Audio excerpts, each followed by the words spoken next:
alihamudulilayi atúndúpẹ́ alihamudulilayi atúndúpẹ́ bẹ́rù bá ṣọpẹ́ ní àtúngbà mi alihamudulilayi adúpẹ́ ó bá mi fọ̀run kẹ́ Síkírù Àyìndé Barrister Alhaji sẹ́rí máa ń wo kankan ìṣẹ́jú kan ìṣẹ́jú méjì ìṣẹ́jú mẹ́ta ṣó ti yá pé 15 years náà nìyẹn Alhaji Síkírù lọ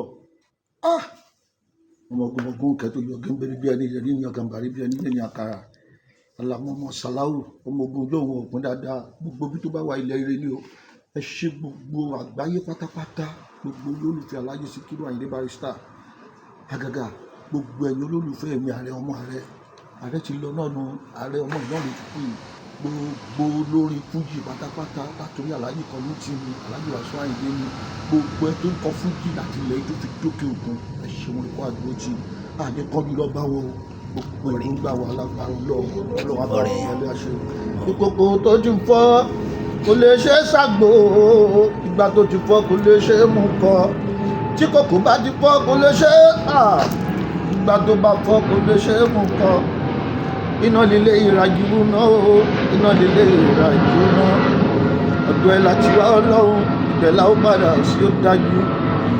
òpó yẹ ilé mọ́ yìí Barrister ti sùn bí òkè Àyìndé lọ láìpẹ́.